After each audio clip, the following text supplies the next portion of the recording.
The idea that a single energy system could power a country like India for hundreds or even thousands of years sounds unrealistic at first. And India has achieved a milestone in its civil nuclear program with the country's most advanced atomic reactor, the Prototype Fast Breeder Reactor in the state of Tamil Nadu, attaining criticality. Something huge has happened in India this week that barely anyone is talking about. But the concept behind that claim, which is what you saw in the thumbnail, is based on a real type of nuclear fuel cycle built around thorium. How much thorium do we have? Well, practically enough to meet the entire country's energy requirements for centuries, for more than 200-300 years. And unlike most energy ideas that suddenly appear in the news, this one has been part of India's long-term strategy for over 70 years. Back in the 1950s, Dr. Homi Bhabha came up with a plan.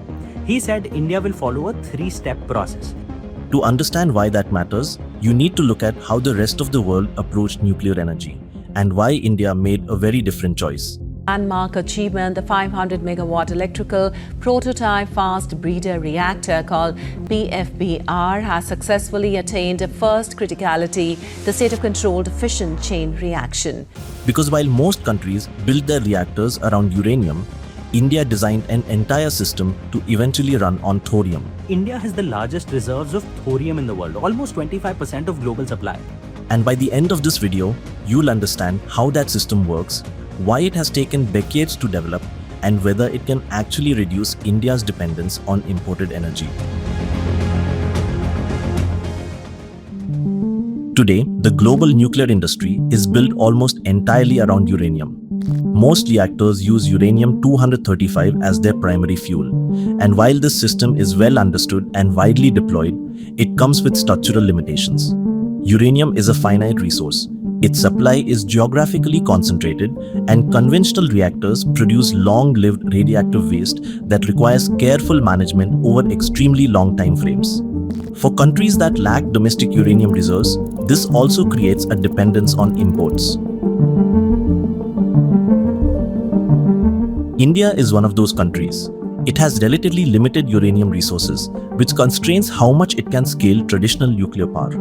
Effective utilization of the uranium resource, effectively the fast reactor is required. Because in thermal reactor, the energy produced from the unit uranium is very less. It is 20 to 50 times less than the fast reactor.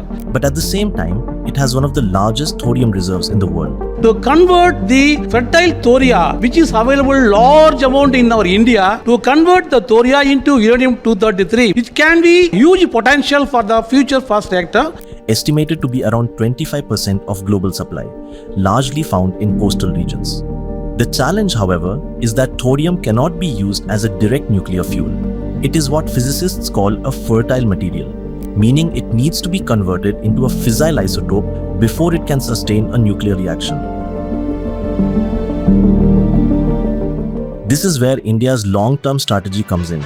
In the 1950s, Homi Bhabha proposed a 3-stage nuclear program designed specifically to work around India's resource constraints. Coupled with a doubling of the world's population within the next 100 years, which is the least that we can expect, this would exhaust the known reserves of fossil fuels in under a century.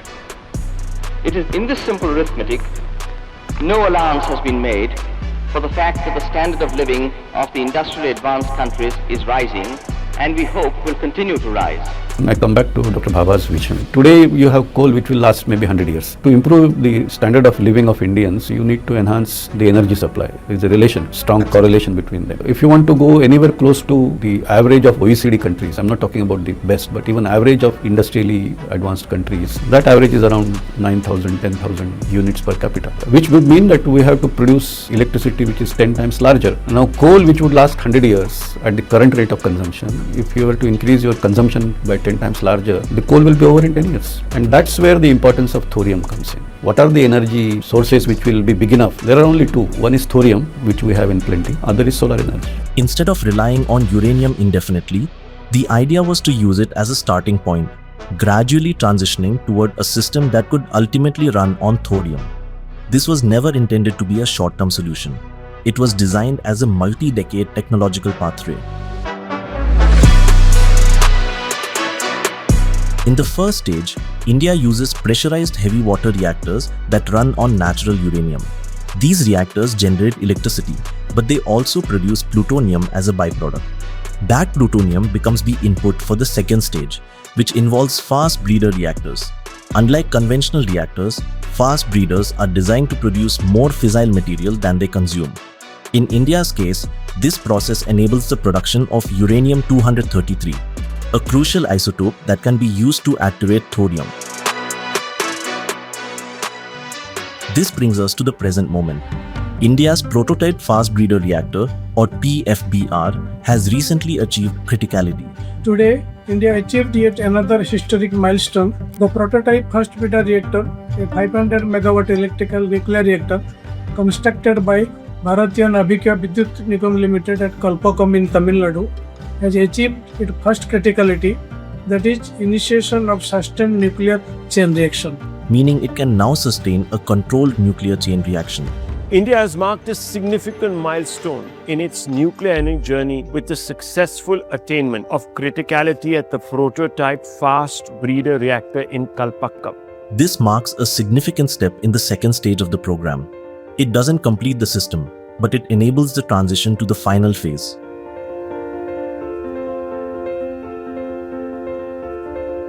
In the third stage, uranium-233 is used in combination with thorium-232.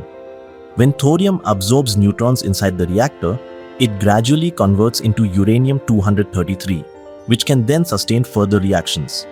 This creates a cycle where the fuel is not just consumed, but partially regenerated during operation.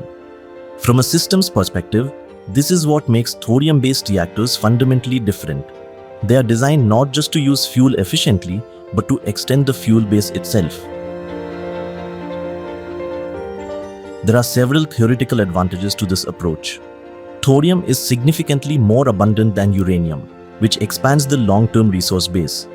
The thorium fuel cycle also produces fewer long-lived transuranic elements, which could reduce the complexity of nuclear waste management. And because uranium-233 yields more neutrons per reaction than uranium-235, the system can, in principle, achieve a more efficient fuel cycle. However, while the potential is significant, the transition is far from complete. So when you see a claim like 1000 years of energy, it's important to interpret it correctly. It's not a statement about what exists today. It's a statement about what could be possible if this multi-stage system is completed and scaled. India's approach to nuclear energy has always been shaped by its constraints. But in this case, those constraints led to a very different kind of long-term strategy. If you're interested in understanding systems like this, not just what is happening, but why it was designed this way, that's exactly what we explore on Periscope. We break down the deeper logic behind geopolitics, technology, and economic strategy. You can check it out in the description.